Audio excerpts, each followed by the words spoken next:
आचार्य चाणक्य ने कहा है, नृप नीति वारांगना राजनीति वेश्या होती है। बाला साहब ठाकरे का इंटरव्यू था आपकी अदालत में।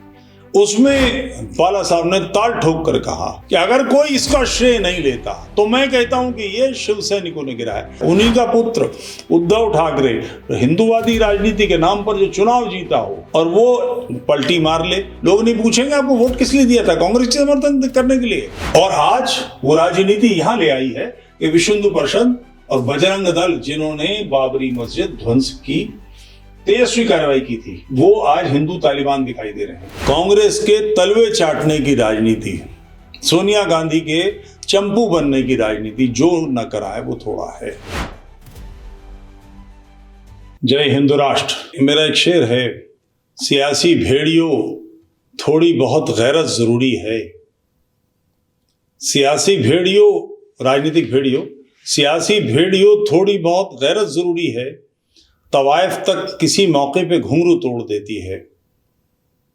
मुशायरों में, कवि सम्मेलनों में, संचालन में इस शेर का बहुत इस्तेमाल होता है, बल्कि मुझे लोगों ने बताया कि कुछ लोग अपने नाम से भी इसे पढ़ने लगे हैं। बहरहाल ऐसा है। ये शेर सच है। आचार्य चाणक्य ने कहा है, नृप नीति वारांगना राजनीति वेश्या होती है। और उसका कारण है, मुंबई अटैक पर सहारा का एक संपादक था, उसने किताब लिखी थी और यह सिद्ध करने की कोशिश की थी कि मुंबई का अटैक आरएसएस के लोगों ने करवाया। अजीज बर्नी नाम का एक चोंच जैसी उसकी नाक थी, मतलब मंगनी की अंगूठी पहनाई जा सकती थी, ऐसी नाक वाला, निहायत हल्का, छिछोरा, घटिया आदमी। मगर कांग्रेस के लोगों ने भगवा आतंकवाद का हंगामा मचाया। उस समय बाला साहब ठाकरे थे, सामना था, सामना ने खंडन किया इस बात का बाला साहब ठाकरे की संकेत पर। और बाला साहब बड़े उद्धत, उग्र और तेजस्विता के साथ साथ बड़ा थोड़ा सा कई बार ऐसे भी काम कर जाते थे जिसका औचित्य समझ में नहीं आता। भाजपा को वो कमल वाली बाई जैसे शब्द प्रयोग करते थे। अब वो कमल वाली बाई भाजपा के लोगों को बुरी लगी। ये बात, आप ऐसे, हमसे छोटी पार्टी है और आप हमारे साथ में ऐसी बदतमीजी करेंगे। तो भाजपा ने शिवसेना की राजनीति को किनारे करना शुरू कर दिया और दबोच कर उनको डाउन कर दिया। आज शिवसेना भाजपा का जो दल है, उसके साथ शिवसेना का बड़ा चंक उद्धव ठाकरे को लतिया कर आकर साथ मिल गया, क्योंकि एक विचार के हैं, सम विचार के लोग हैं। मगर इस बात को भूलना नहीं चाहिए कि भगवा आतंकवाद पर उद्धव ठाकरे के पिता बाला साहब विरोध कर रहे थे और आज उनका पूत विश्व हिंदू परिषद को और बजरंग दल को ऐसे बेहुदा भगवा आतंकवादी और तालिबानी, हिंदू तालिबानी बताने में लगा है। नृप नीति वारांगना राजनीति वेश्या होती है। सामना शिवसेना, जो हिंदू पार्टी समझी जाती है, उसका मुखपत्र है। उसमें एक लेख छपा है कि विश्व हिंदू परिषद और बजरंग दल हिंदू तालिबान हैं। विश्व हिंदू परिषद क्या करती है? हिंदुओं को संगठित करती है। बजरंग दल उसका यूथ विंग है, उसके युवकों का दल है। उसमें बहुत सारे लोग हों ऐसा नहीं है। जब आवश्यकता पड़ती है तो उसमें राष्ट्रीय स्वयंसेवक संघ के लोग सम्मिलित हो जाते हैं और उसकी संख्या बढ़ा देते हैं। अन्यथा वो दल सामान्य दल है, उसके पास कोई बहुत बड़ा नेटवर्क हो ऐसा नहीं है। और काम क्या करती है कि हिंदुओं को संगठित करना। विश्व हिंदू परिषद कभी किसी दंगे में, इस्लामी दंगे में अभियुक्त के नाते उसके लोग आए हैं क्या? ऐसा कहीं नहीं मिलता। बजरंग दल के लोग कभी ऐसे आए हों? ऐसा कहीं नहीं मिलता। फिर ये कहने की आवश्यकता क्या है? और सामना में ये लेख, सामना में संजय राउत उसके संपादक हैं और वो उद्धव ठाकरे के दाएं हाथ हैं या उद्धव ठाकरे उनके दाएं हाथ हैं या दोनों एक दूसरे की टांगे हैं, ऐसी वाली आत्मीयता है। शिवसेना को डुबाने में सर्वाधिक जिनका काम है, योगदान है, वो संजय राउत और उद्धव ठाकरे हैं। उद्धव ठाकरे ने भाजपा से जब तालमेल नहीं बैठा तो कांग्रेस और उसके साथी दलों के साथ तालमेल बैठा लिया। महाराष्ट्र की राजनीति में शिवाजी के खिलाफ या हिंदूवादी विचार के खिलाफ अगर कोई बात खुल के कहता है तो उसके लिए कठिनाई खड़ी हो जाती है, कारण कि वहां पर यह विचारधारा बड़ी प्रबल है, हिंदुत्ववादी विचारधारा बड़ी प्रबल है। लोग कांग्रेस को वोट तो दे देंगे, मगर अगर शिवाजी के बारे में कुछ 3-5 करी तो समस्या खड़ी हो जाएगी। उन्होंने पूरी पार्टी कांग्रेस के साथ मिला दी।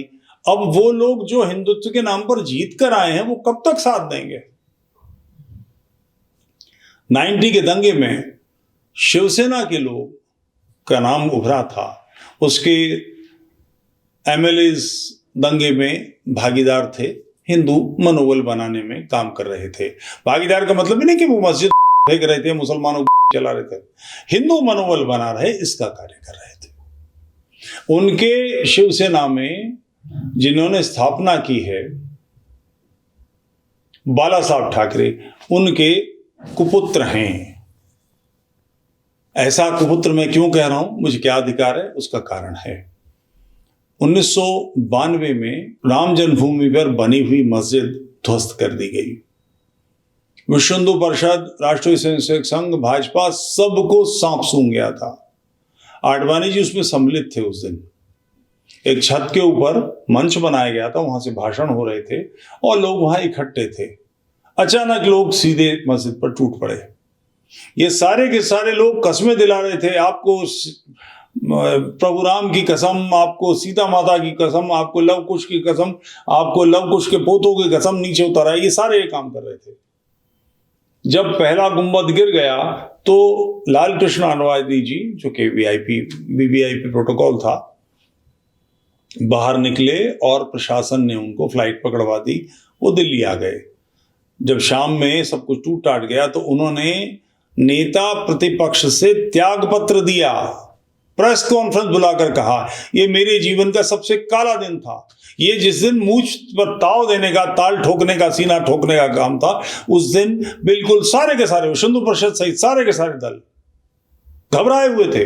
कारण इस समस्या को कैसे फेस करें, चूंकि राजनीति करनी थी, इस मामले को बढ़ाना था, इस मामले में चुनाव में जीतना था। ये सोचा ही नहीं था कि हिंदूवादी विचार के जो लड़के वहां इकट्ठे हुए हैं, तरुण, मैं भी था उसमें, हम सब थे, तो वो इस मानसिकता छोड़ी आए कि आडवाणी जी का भाषण सुन के और उसके बाद पीछे हट जाएंगे। दांव लगते ही उन्होंने तोड़ मारा। राजनीति में हिंदूवादी राजनीति करने वाले सारे दलों की स्थिति विचित्र थी। फिर भी बाला साहब ठाकरे का इंटरव्यू था आपकी अदालत में, उसमें बाला साहब ने ताल ठोक कर कहा कि अगर कोई इसका श्रेय नहीं लेता तो मैं कहता हूं कि ये शिव सैनिकों ने गिराया। वहां शिव सैनिक नहीं थे, वो सब संघ के लोग थे, मगर उन्होंने दृढ़ता से इस बात को कहा। और यहां से राजनीति में आडवाणी जी का पराभव शुरू हुआ। एक जो स्टारवॉर्ट कहलाते थे, महान लोगों नेताओं में उनकी गिनती वो स्वयं और उनके चेले चांटी कर रहे थे, बाकी तो गिनती क्या थी, मगर ढेर कर दिए गए राजनीति से, इसीलिए कि उन्होंने ऐसा बेहुदा वक्तव्य दिया। क्योंकि हिंदू आशा, हिंदू मनोबल बना था कि हम कर सकते हैं, इस्लामी आतंक के काल में जो हमारे साथ बुरा हुआ हम उसको पलट सकते हैं। उसको भाजपा और उसके नेताओं ने जस्टिफाई किया, ग्लोरीफाई किया उस सारे पापाचार को। बाबर की बनाई हुई मस्जिद टूट गई तो वो दुखी हुए, जबकि शिवसेना के लोग ताल ठोक के सामने आए, बाला साहब ताल ठोक के सामने आए। उन्हीं का पुत्र उद्धव ठाकरे हिंदूवादी राजनीति के नाम पर जो चुनाव जीता हो, इसके साथ ही चुनाव जीते हों और वो पलटी मार ले कितने दिन, क्योंकि कुल मिलाकर एमएलएस को अपने लोगों के बीच में तो जाना पड़ेगा, अपने क्षेत्र में तो जाना पड़ेगा। लोग नहीं पूछेंगे आपको वोट किस लिए दिया था, कांग्रेस के समर्थन करने के लिए। और आज वो राजनीति यहां ले आई है कि विश्व हिंदू परिषद और बजरंग दल, जिन्होंने बाबरी मस्जिद ध्वंस की तेजस्वी कार्रवाई की थी, वो आज हिंदू तालिबान दिखाई दे रहे हैं। तालिबान क्या है? इस्लामी मानसिकता, 1500 साल पुरानी मानसिकता को वापस मुसलमानों में लाने के लिए काम कर रहे हैं। किसी भी मुसलमान लड़की को उसकी एड़ी नहीं दिखनी चाहिए, नहीं तो कोड़ों से पीटते हैं। सारे स्कूल बंद कर दिए गए हैं। स्त्रियों का काम बच्चे पैदा करना, घर का काम संभालना, जैसा मोहम्मद के काल में था। सार्वजनिक जीवन में किसी स्त्री का कोई स्थान नहीं। इस मानसिकता के लोग हैं। हिंदू परिषद ऐसा कर रही है, बजरंग दल ऐसा कर रहा है, मगर कांग्रेस के तलवे चाटने की राजनीति, सोनिया गांधी के चंपू बनने की राजनीति जो न करा है वो थोड़ा है। ऐसी तेजस्वी पिता की संतान कहां आकर खड़ी हो गई, और ये पुत्र मोह था। उद्धव ठाकरे की जगह उसका चचेरा भाई अधिक उपयुक्त था। वो व्यक्ति शिवसेना की लीगेसी को आगे बढ़ा सकता था, मगर बाला साहब ने अपने पुत्र को चुना उसकी जगह। उसका परिणाम है कि शिवसेना अपनी आखिरी सांसें गिन रही है, और उस आखिरी सांसों में कांग्रेस उनके मुंह में कुछ पानी टपका दे, इसके लिए कुछ भी बोलने को तैयार है। जय हिंद राष्ट्र।